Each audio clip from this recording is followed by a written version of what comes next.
오늘부터 해서 7주간은요, 예수님이 누구이신지 이것을 여러분과 함께 나누어 보고자 합니다. 예수님을 아는 것, 단지 이것을 전달해 드리려고 하는 것이 아니고요. 성경은 예수님이 누구인지 알려줄 때마다 우리에게 더욱더 믿음을 묻고 계신다라고 하는 것을 볼 수 있습니다. 예수님을 더욱더 알아가면 알아갈수록 우리의 믿음이 더하여진다라고 하는 것이죠. 우리는 믿음 하면은 열심히 믿어야지라는 이런 이야기들을 많이 듣습니다. 하지만요, 믿음에 있어서 정말 중요한 것은 무엇이냐면 제대로 믿는 것이죠. 바르게 믿는 것입니다. 바르게 믿는 것, 제대로 믿는 것은 예수님, 내가 믿는 그분이 어떤 분인지 온전히 알아갈 때에 우리는 바른 신앙, 온전한 신앙을 가질 수 있을 것입니다. 특별히 예수님은 우리에게 믿음을 더하여 주기 위해서, 예수님을 믿는 믿음을 더하여 주기 위해서 예수님께서 자신이 누구인지 우리에게 알려주셨습니다. 그것이 복음서에 풍성하게 기록이 되어 있는데요. 그리고 뿐만 아니라 예수님은 자신이 알려주신 그대로 이 땅 가운데 사셨음을 우리는 확인해 볼 수가 있습니다. 지금도 성령님께서는 이 말씀들을 우리의 마음 가운데에 새겨주시고 또 적용케 하시는데요. 오늘 우리가 보는 말씀은 예수님이 생명임을 알게 해주는 말씀입니다. 그러니까 그 말씀 그대로 우리의 삶 가운데에 진정한 생명력이 무엇인지를 성령 하나님께서는 우리로 하여금 경험케 해주시고 또 이 진정한 생명력을 가지고서 살아가는 것들을 친히 몸소 우리의 삶을 친히 몸소 경험할 수 있도록 우리의 삶을 이끌어 주시는 것이지요. 그리하기에 예수님께서 자신을 알려주신 이 말씀들을 통해서 우리의 믿음이 더하여질 수 있기를 간절히 소원합니다. 오늘 말씀은 예수님께서 나는 생명의 떡이다 라고 자신을 알려주신 본문인데요. 이 말씀의 의미를 함께 살펴보도록 하겠습니다. 먼저 이 말씀의 배경을 보도록 하겠는데요. 이 말씀의 배경은 여러분 잘 아시는 것처럼 떡 5개와 물고기 2마리. 무엇입니까? 우리 어린이들 떡 5개와 물고기 2마리 줄이면 4글자로 무엇이지요? 오병이어이지요. 오병이어? 벙어리가 되셨습니다. 오병이어 사건. 이 오병이어 사건을 가지고서 표적을 보여주신 일이 있었죠. 그리고 그 이후에 어떤 일이 있었습니까? 예수님이 물 위를 걸어오셨어요. 풍랑이 일어나는 바다 가운데 배를 타고 있던 제자들에게 예수님께서 물 위를 걸으셨던 그 2 사건을 배경으로 하고 있습니다. 예수님은 폭풍이 있는 바다를 걸어가셔서 제자들에게 다가가셨을 때 이렇게 말씀하셨죠. 내니 두려워 말라. 내니 두려워하지 말라. 여기서 내니 이렇게 표현되어 있으니 이것이 우리말 구어체로 되어 있어서 쉽게 읽으면서 넘어갈 수 있는 그런 말씀입니다. 하지만 이 표현은 나다, 바로 나다, 두려워하지 말아라 라고 하시는 것입니다.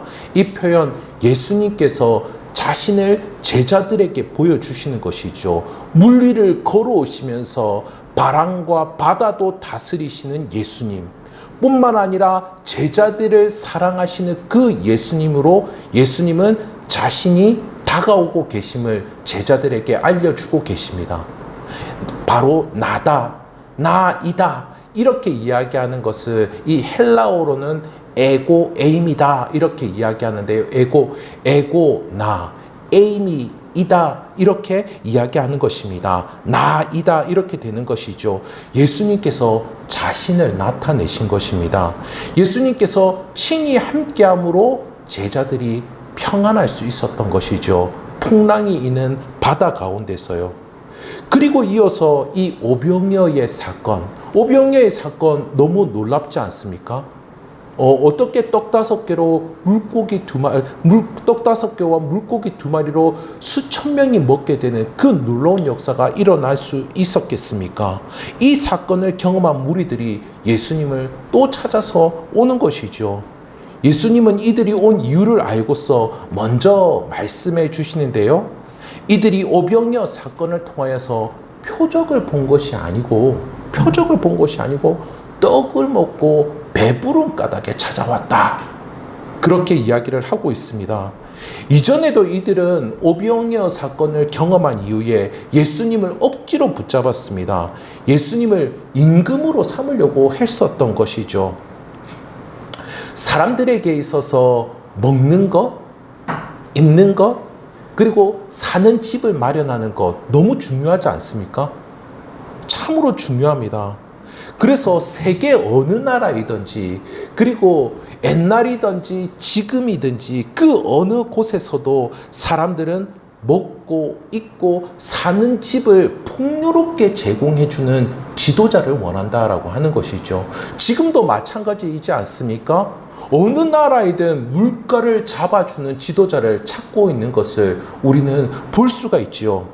물가 잡아주고 경제 살려주고 안전을 지켜주는 지도자. 제가 어디 나가야 될 것 같은데 이런 사람들은 찾는다라고 하는 것이죠. 그래서 이 무리들 역시 예수님께 이런 기대를 걸고서 찾아왔던 겁니다. 그들에게 예수님께서 이렇게 말씀하시죠. 27절입니다. 27절 우리 다 함께 유인물에 보면은 이번에 썩을 양식을 위해 일하지 말라. 이번에 그 밑에 27절이 있습니다. 27절 다 함께 읽어보도록 하겠습니다. 썩을 양식을 위하여 일하지 말고 영생하도록 있는 양식을 위하여 하라. 이 양식은 인자가 너희에게 주리니 인자는 아버지 하나님께서 인치신 자니라. 아멘, 아멘. 먹고 입고 사는 집을 마련하기 위해서 수고하는 것, 그것은 썩을 양식을 위하여서 일을 하는 것이죠.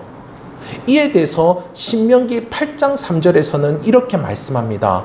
사람은 떡으로만 사는 것이 아니요. 사람은 떡으로만 사는 것이 아니요. 이는 예수님 역시 사단을 대적하셨을 때 하셨던 말씀입니다. 먹고 입고 사는 것을 마련하기 위해 애쓰는 것 어떻습니까? 여기서 썩을 양식이다 이렇게 표현하고 있어서 굉장히 뭔가 하지 않으면 안 될 부정적인 일처럼 여겨지는데요. 그런데 결코 그렇지 않죠. 결코 그렇지 않습니다. 먹고 입고 사는 집을 마련하는 것은 참으로 중요한 일이지 않습니까? 너무나도 중요한 일입니다. 그리고 우리 주님께서도 하나님께 일용할 양식을 구하라고 분명히 말씀해 주셨습니다. 이것을 마련하기 위해서 애쓰는 것은 참으로 귀한 것입니다. 그 자체가 문제가 되지는 않습니다. 그러나 사람은 이것만으로 살 수 없다는 겁니다. 먹는 것, 입는 것, 사는 집만 이것만으로는 살 수 없다라고 하는 것이죠. 저희 장모님 집에 가면요, 이 열대어를 키우시는데요. 저는 열대어를 이렇게 가까이에서 처음 본 것 같습니다. 열대어가 너무 아름답더라고요. 정말 아름다운 옷을 입고 있고요. 그리고 열대어들이 먹는 거를 참으로 잘 먹습니다. 열대어에게 하루에 이 2숟갈을 넣어주면 안 된다 그러더라고요. 1숟갈만 넣어줘야지 2숟갈, 3숟갈을 넣어주면 배가 터져서 죽을 수 있다. 그렇게 이야기를 해주시더라고요. 뿐만 아니라 이 어항도 정말 예쁘게 꾸며져 있습니다. 산소 공급기도 있고요. 이 열대어들이 놀 수 있는 놀이터도 있고요. 그리고 그 어항의 인테리어가 너무 잘 되어 있습니다. 너무 잘 되어 있어요. 그런데 사람은 이것으로 살 수 없다는 거죠.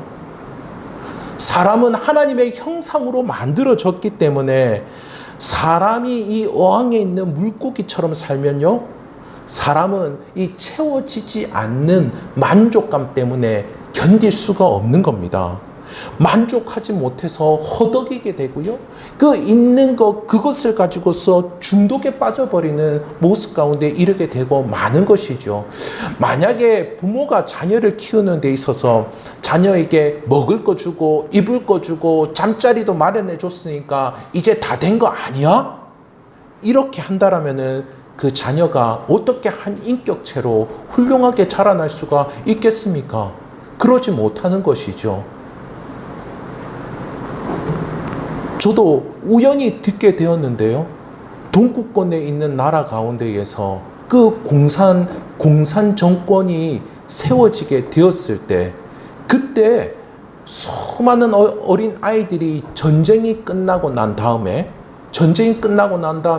고아가 되었을 때, 그 고아에게 전염병을 퍼뜨리지 않기 위해서 보육시설에 있는 사람들에게 아기를 절대로 안아주지 말라고 했답니다. 아기들에게 먹을 것, 입을 것, 잠잘 것만 마련해 줬다라고 합니다. 그런데 그 나라에 가장 많은 사이코패스가 나왔다라는 그런 이야기들을 들었는데요. 사람은 그것으로만 살 수 없다라고 하는 것이죠. 이런 것들이 또 우리 사회의 비극으로 나타나는 것들을 보게 됩니다. 공부 잘하고요. 좋은데 취업을 합니다. 그렇게 해서 뭐를 하죠? 먹고 입고 집 사면 되는 걸, 이것을 인생으로 여기게 되면요. 어떻게 되죠? 더 좋은 것을 먹고요. 더 좋은 옷을 입고요. 더 좋은 집에 살기 위해서 경쟁하고 싸우는 것밖에 남지 않는다라고 하는 거죠. 결코 사람은 입고 먹고 사는 집을 위해서만 살 수 없습니다. 이것이 우리에게 너무나 필요하고 중요하지만은 이것만으로는 우리는 만족이 안 된다라고 하는 것이죠. 그래서 주님은 무리들에게 영생하도록 있는 양식을 위하여 일하라, 그렇게 이야기를 해주십니다. 이에 무리들이 그 영생하도록 있는 그 양식을 위하여 일하는 것, 그 하나님의 일이 무엇인지, 그것을 어떻게 할 수 있는지 물어보는데요. 우리 주님이 29절에서 이렇게 답하고 계시는 것을 볼 수 있습니다. 다 함께 읽어볼까요? 유인물을 통해서 제가 줄여놨습니다. 유인물을 통해서 함께 읽어보도록 하겠습니다. 하나님께서 보내신 이를 믿는 것이 하나님의 일이니라. 아멘. 그리고 이 말씀을 듣고 무리들은 주님께 다시 묻습니다. 그렇다라면은 하나님께서 하늘에서 당신을 보냈다라고 하는 것, 그거 우리가 어떻게 믿을 수 있습니까? 우리가 무엇을 보고서 당신을 믿을 수가 있겠습니까? 이런 질문을 하는데요. 그리고 나서 그들이 모세오경에 기록된 조상들이 경험한 이야기를 합니다. 출애굽 이후에 광야에서 하늘에서 매일 만나가 떨어지지 않았습니까? 매일 만나가 떨어지는, 이들이 생각해 보니 이 오병이어의 기적이 이 만나가 떨어진 것과 비슷한 그런 느낌이 든 겁니다. 그들은 위대한 지도자 누구죠? 그 당시 모세를 기억했을 것입니다. 그를 통하여서 매일 하늘에서 이 만나가 비같이 내린 그 은혜로운 사건을 그들은 또다시 기대를 한 것이죠. 이들의 마음속에는 예수님이 모세와 같은 선지자가 아닐까? 그렇게 여겼던 것입니다. 그래서 매일 이 예수님이 임금이 되며 왕이 되면은 매일 공짜로 만나를 먹을 수 있겠다, 이 생각을 한 것이죠. 그러자 예수님께서 이렇게 답변하십니다. 32절과 33절인데요. 이 제일 중요한 본문입니다. 우리 다 함께 유물을 통해서 읽어보도록 하겠습니다. 모세가 너희에게 하늘로부터 떡을 준 것이 아니라 내 아버지께서 너희에게 하늘로부터 참떡을 주시나니 하나님의 떡은 하늘에서 내려 세상에 생명을 주는 것이니라. 아멘. 예. 이 생명의 떡을 준다, 이 이야기를 하니까 이 무리들은 이 떡이 무엇인지도 모른 채 이 떡을 달라고 이야기를 하는 것입니다. 여전히 모세 때와 같은 생각을 하고 있는 것이죠. 그래서 35절에 우리 주님께서 이렇게 알려주십니다. 예수께서 이르시되 나는 생명의 떡이니 내게 오는 자는 결코 줄이지 아니할 터이요 나를 믿는 자는 영원히 목마르지 아니하니라. 예수님은 떡을 나누어 주는 지도자입니까? 아니죠. 그 정도 되시는 분이 아니죠. 예수님은 당신께서 바로 생명의 떡이 되시는 분이십니다. 당신께서 생명의 떡이시죠. 사람은 이 땅의 떡으로만 살 수 없습니다. 사람은요, 이렇게 하나님께서 주시는 생명의 떡을 먹어야지만이 살 수 있는 것입니다. 이제까지 내용으로 볼 때 사람에게 있어서 떡의 세 가지는 무엇입니까? 사람에게 있어서 하나님께서 주시는 떡 세 가지는 무엇이죠? 첫 번째는 썩을 양식이었습니다. 썩을 양식. 썩을 양식은 땅에서 나는 것들이고요. 이 양식은 우리의 육체를 지탱해 줍니다. 드셔야 됩니다. 드셔야 됩니다. 육체를 지탱해 줍니다. 그런데요, 이 양식은 우리가 삼시세끼 꼬박꼬박 먹어도 배고픕니다. 꼬박꼬박 먹어도 배고프지 않습니까? 그런데 꼬박꼬박 먹어도 배고픈데 또 이 양식을 얻기 위해서 수고하고 땀을 흘려야 되는 겁니다. 뭐 이건 다람쥐 쳇바퀴 돌아가는 것 같아요. 수고하고 땀 흘리면은 또 허기지지 않습니까? 먹어야 됩니다. 그런데 먹으려면은 또 일을 해야 되는 것이죠. 그래서 사람들은 이 양식을 더 차지하기 위해서 사람들과 싸우기도 하고요. 국가 간에 전쟁을 하지 않습니까? 그런데요, 결국 이 썩을 양식만 먹은 사람들은 어떻게 됩니까? 죽습니다. 이들은 죽어요. 다음은 만나입니다. 만나는 광야 시절에 이스라엘 백성들이 먹었던 양식이죠. 이 만나 역시 매일매일 꼬박꼬박 먹어야 됐습니다. 먹어도 또다시 배고픈 것이었죠. 그런데 썩을 양식과 다른 것은 무엇인가요? 수고하고 땀을 흘리지 않아도 이 양식을 먹을 수가 있었습니다. 하나님이 일방적인 은혜로 그들에게 이 양식을 주신 것이죠. 이 만나를 주신 이유가 있습니다. 신명기 8장 3절의 말씀인데요. 너를 낮추시며 너를 줄이게 하시며 또 너도 알지 못하며 내 조상들도 알지 못하던 만나를 내게 먹이신 것은 사람이 떡으로만 사는 것이 아니요. 앞선 이 썩을 양식을 위해서 살지 않도록 하기 위해서 이 만나를 주신 것입니다. 이전에 애굽에서 썩을 양식을 위해서 살던 그때는 어떤 신분이었습니까? 노예였습니다. 이들은 노예. 수고하고 땀을 흘리고 흘려야지 먹을 수 있었던 그런 노예였다라고 하는 것이죠. 그런데 너희는 이제 노예가 아니고 나의 백성이고 나의 자녀이다. 내가 공급해 주는 걸로 너희는 살아간다. 너희는 노예가 아니고 하나님의 백성이다라고 하는 이 사실을 알려주신 것입니다. 그것을 매일 주시며 매일 교육을 하신 것이죠. 하지만 만나를 먹었던 그 조상들은 어떻게 되었습니까? 그들 역시 모두 다 죽었다라고 하는 것이죠. 그리고 마지막으로 오늘 말씀하시는 하나님께서 주시는 세 번째 양식입니다. 이 양식은 생명의 양식, 생명의 떡인 것이죠. 이 양식, 이 떡은 바로 예수님입니다. 이 떡은 어떻게 먹을 수 있습니까? 입으로 씹어서 먹는 게 아니고요. 믿음으로 먹을 수 있는 떡입니다. 썩을 양식이나 만나처럼 입으로 씹는 것이 아니죠. 그리고 이 떡은요, 다시 배고프거나 다시 목마르지 않는 떡입니다.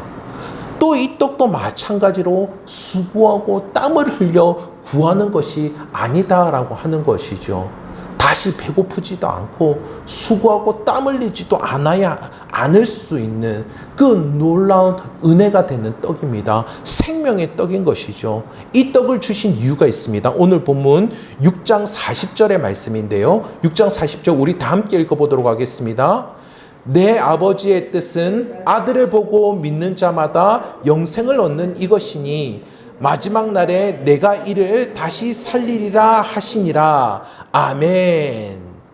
부활과 영생의 삶을 살도록 해주신 것입니다. 육신의 생명만을 위한 삶이 아니고요. 영원한 생명으로 거듭난 삶을 살도록 해주신 것이죠. 그렇다면은 이 무리들로 하여금 믿고 영생을 하도록 하기 위해서 예수님이 어떻게 해주셨습니까? 53절의 말씀인데요. 제가 읽어보도록 하겠습니다. 예수께서 이르시되 내가 진실로 진실로 너에게 이르노니 인자의 살을 먹지 아니하고 인자의 피를 마시지 아니하면 너희 속에 생명이 없느니라. 살을 먹고 피를 마신다라는 것, 이 무리들이 들었을 때 어떤 생각이 들었을까요? 아마 무척이나 놀랐을 것입니다. 지금의 우리도 믿지 않는 사람들도 이 표현을 보면요, 굉장히 놀라울 것 같은데요. 특히 이 구약에서는 피는 생명이다라고 이야기했습니다. 그래서 고기를 먹을 때에도 피째 먹지 말라, 그렇게 이야기한 것이죠. 왜냐하면은 생명을 빼앗는 것, 살생하는 것이라 여겼기 때문입니다. 그리고 피 흘리는 것을 부정한 것으로 여겼습니다. 여인이 유출하는 것에 대해서도 부정한 것으로 여겼지요. 그러니 살을 먹고 피를 마신다라고 하는 것은 이 유대인들에게 있어서는 식인종, 이런 표현보다 훨씬 더 과한 그런 이야기였다라는 것입니다. 그런데요, 이 말씀은 어떤 말씀이냐면은 바로 잘 아시는 것처럼 예수님의 희생을 말씀하는 겁니다. 십자가에서 예수님이 살이 찢기시고 피를 흘리시는 그 희생입니다. 주님은 어떠셨습니까? 주님은 자신을 내어주셨습니다. 주님은 하나님의 뜻하심에 순종했습니다.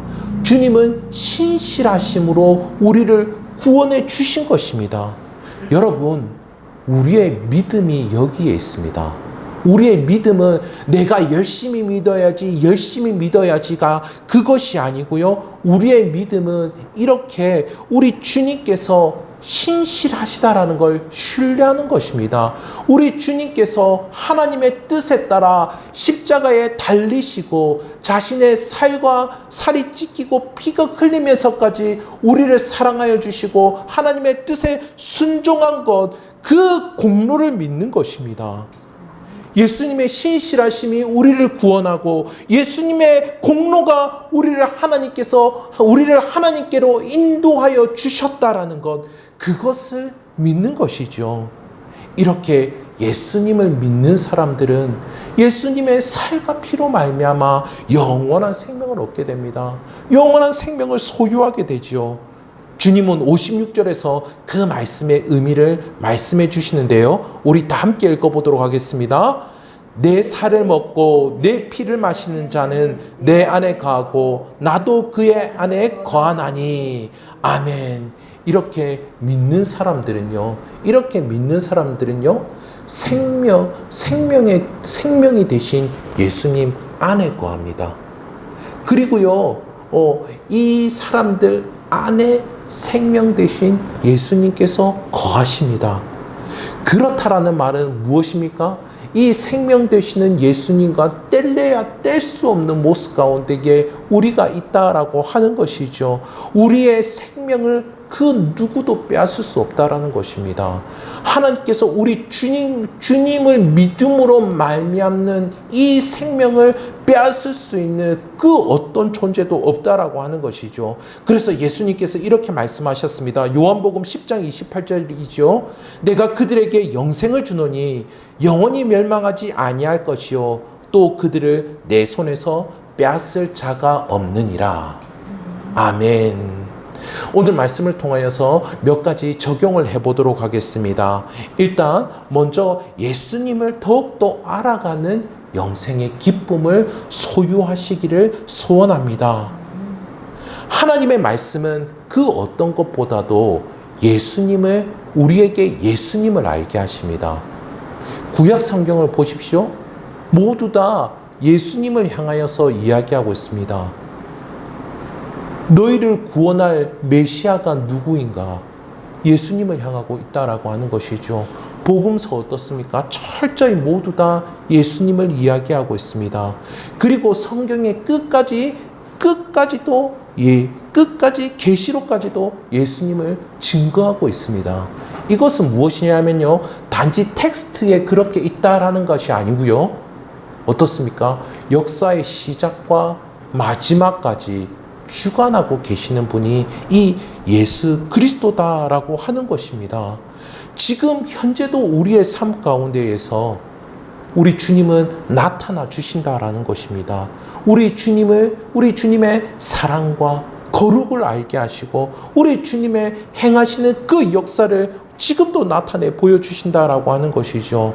요한복음 17장 3절의 말씀입니다. 이렇게 말씀하고 있죠. 영생은 곧 유일하신 참 하나님과 그가 보내신 자 예수 그리스도를 아는 것이니이다. 예, 이렇게 주님을 알게 되시기를 간절히 소원합니다. 영생의 삶은 이런 것입니다. 요한은 이 요한복음을 기록한 요한은 100세가 넘게 살지 않았습니까? 100세가 넘게 살면서 그는 하나님을 알아갔습니다. 그리고 그가 이렇게 하나님을 알고서 사람들에게 하나님을 전해주지요. 100세가 넘어서 기록한 요한 1서, 요한 2서, 요한 3서를 보십시오. 그 모든 주제가 무엇입니까? 하나님은 사랑이시다. 하나님은 사랑이시다. 100년이 넘는 세월 동안 그가 변함없이 고백할 수 있는 것은 하나님은 사랑이시다라는 것입니다. 자신을 다해서 책임을 다하여 주시는 하나님의 사랑을 그는 경험했던 것이죠. 여러분, 이런 만족을 주는 것이 이 세상에 있을 수가 있겠습니까? 이것은 하나님께서, 우리 주님께서 살아 역사하시기 때문인 줄 믿습니다. 살아 계셔서 그 성품, 사랑을 알게 하시는 것이죠. 느끼게 하시는 것이죠. 경험하게 하시는 것입니다. 사도 바울을 보십시오. 그는 에베소서에서 성부, 성자, 성령 하나님, 인간의 눈으로 볼 수 없지만은 성부, 성자, 성령 하나님께서 하늘에서 우리를 구원하기 위한 엄청난 열심을 내고 계심을 그는 믿음으로 기록을 하고 있습니다.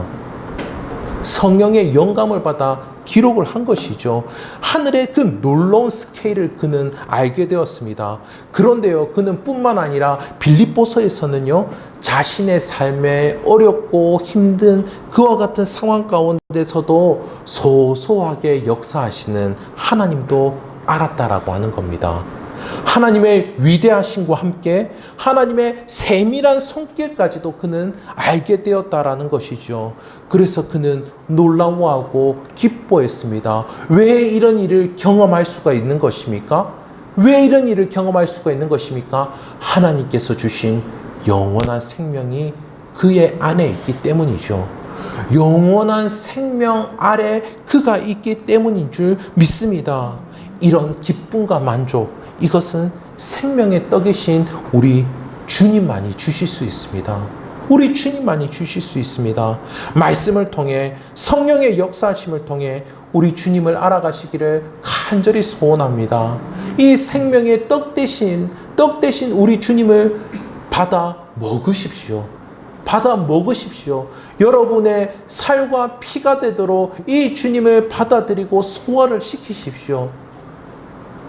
그리할 때 내 안에 이 생명됨이 어떠한지 요한이 경험한 사랑과 그리고 바울이 경험한 하나님의 놀라운 하늘의 뜻과 내 삶에서도 소소하게 다스려 주시는 그 놀라운 손길을 경험하여 알게 될 줄 믿습니다. 또한 적용해 볼 수 있는 것은 믿음으로 씨름하는 일들을 소중하게 여기실 수 있기를 소원합니다. 우리는 주님을 의지하지 않고서는 살 수 없죠. 주님을 의지하지 않고서도 살 수 있다라고 하는 것 참으로 버거운 삶일 것입니다. 고민이 많은 삶이죠. 우리 현실은 녹록지 않습니다. 실제로 많은 신앙인들은 믿음으로 기도하고 또 믿음으로 기대를 합니다. 예, 저도 많은 믿음으로 기도하고 믿음으로 기대도 하는데요. 하지만 기도를 하면서도 현실의 벽 앞에 탁 부딪히게 됐을 때 어떻습니까? 이게 되겠나? 기도를 하면서도, 이게 될까? 이전에 안 됐던 것처럼 그렇게 또 안 되겠지. 내 삶에, 이런 풍성한, 이런 열매를 기대할 수 있을까? 믿음 없음을 고백하게 된다는 것이죠. 주여, 이 자의 믿음 없음을 용서하여 주십시오. 이런 고백을 하게 된다는 것입니다. 정말 언제는 정말 믿음이 충만해서 온갖 어려움과 그리고 온갖 잘될 일들을 다 할 수 있을 것처럼 그렇게 살아가는데요. 그런데 뒤돌아서면요, 현실의 벽 앞에서는 이렇게 믿음 없음을 고백한다라고 하는 것이죠. 그런데요, 여러분, 이것이 우리의 믿음입니다. 이것이 우리의 믿음입니다. 이렇게 믿음이 없음을 고백하는 이들이 사실은요, 하나님 앞에 계속 머물러 있지 않습니까? 하나님 앞에 머물러 있으면서 하나님 믿음 없습니다라고 고백한다라는 겁니다. 이것이 무엇입니까? 이것이 우리 안에 영원한 생명이 있다라는 증거입니다. 영원한 생명의 증거인 것이죠. 하나님께서 우리의 믿음 없음, 이 고백을 할 때, 우리가 믿음 없다고 고백할 때 하나님께서는 어떻게 들으실까요? 하나님께서 여호수아에게 이렇게 말씀하셨습니다. 내가 너를 떠나지 아니하며 버리지 아니하리니 함께 하겠다라고 말씀하셨죠. 우리 주님은 어떻게 말씀하셨습니까? 앞서 우리 주님이 말씀하신 것처럼 제자들에게 이렇게 말씀하셨죠. 내니 두려워하지 말라. 나다 두려워하지 말아라. 그렇게 말씀하셨습니다. 그래야기에 지금도 우리가 믿음으로 씨름하는 그 현장 가운데에 버거워하기보다 내 안에 주신 영원한 생명으로 말미암아 내가 여전히 주님을 붙잡고 있구나. 그리고 주님이 나를 이렇게 격려하시고 나로 하여금 두려움을 물리치게 하시는구나 라고 하는 것을 믿음으로 받아들이실 수 있기를 간절히 소원합니다. 또한 세 번째로 영생으로 거듭난 자답게 행하실 수 있기를 소원합니다. 광야에서 만나를 먹은 이들, 그들이 애굽에서처럼 살아갈 수 있겠습니까? 노예처럼요. 또다시 썩을 양식만을 위해서 살아갈 수 있겠습니까? 그래서는 안 될 것입니다. 하지만 이스라엘 백성들은 어땠습니까? 약속의 땅, 가나안 땅에 들어와서 여전히 먹고 사는 것만을 위해서 살았다라고 하는 것이죠. 그런데요, 지금의 우리는 만나를 받은 정도가 아님을 우리는 확인해 보았습니다. 생명의 떡을 받았습니다. 영원한 생명으로 우리는 거듭나게 되었습니다. 이전의 삶은 죽고 예수님께서 주신 생명으로 살아가고 있습니다. 생명으로 살아가고 있습니다. 저도 말씀을 전하면서 내가 드러나서는 안 되겠구나라는 생각을 많이 하게 됩니다. 왜냐하면요, 나는 죽었거든요. 죽은 내가 사람들에게 인정받는 게 무슨 소용이 있겠습니까? 죽은 내가 사람들에게 인정받으면요, 남는 것은 죽는 것밖에 없습니다. 그러나 이곳 가운데에서 우리 주님이 높아지고 우리 주님이 드러나고 하나님의 말씀이 온전히 드러나는 것, 그것이 가장 중요한 것이 아니겠습니까? 만약 내일 죽는다면 오늘을 어떻게 사시겠습니까? 내일 죽는다면 우리가 썩을 양식을 위하여 내 욕심을 다하여 싸우고 다툴 수가 있겠습니까? 또 내 안에 예수님께서 사신다라면 어떻게 하시겠습니까? 누군가를 사랑하는 것을 기뻐하고 누군가를 용서하며 자비를 베푸는 것, 그 마음을 품을 수 있지 않겠습니까? 에베소서 4장 22절 24절에서 이렇게 말씀하고 있죠. 너희는 유혹의 욕심을 따라 썩어져 가는 구습을 따르는 옛사람을 버리고 오직 너희의 심령이 새롭게 되어 하나님을 따라 의와 진리의 거룩함으로 지으심을 받은 새 사람을 입으라. 옛사람을 버리십시오. 새 사람을 입으십시오. 말씀을 맺도록 하겠습니다. 이전에 학창 시절에 친구들과 교회 누님의 집에 놀러 간 적이 있는데요. 이 누님이 라면을 아주 맛있게 끓여 주셨습니다. 아직도 그 라면이 잊혀지지 않는데요. 라면에 각종 야채와 산의 진미를 다 넣어서 그 누님이 끓여 주셨습니다. 끓여 주시면서도 젊은 친구들이 이렇게 또 라면을 먹지 않으면 입맛이 돌지 않으니까 라면을 끓여준다고 이야기하시고, 또 라면만 먹으면 건강에 좋지 않으니까 온갖 산의 진미를 넣었다면서 집에 있는 냉장고를 다 털어서 정말 맛있게 라면을 끓여주셨던 그런 기억이 있습니다. 어떻습니까? 라면을 먹은 게 아니죠. 무엇을 먹었습니까? 사랑을 먹었고요. 기쁨을 먹었고 섬김을 먹었습니다. 그때부터 저의 교회 생활이 참으로 많이 달라진 것 같습니다. 여러분, 우리는 예수님의 살을 먹었고 예수님의 피를 마신 자들입니다. 이를 마음에 새기고 새 사람의 방식에 따라 사시는 은혜가 함께 하시기를 우리 주님의 이름으로 축복합니다.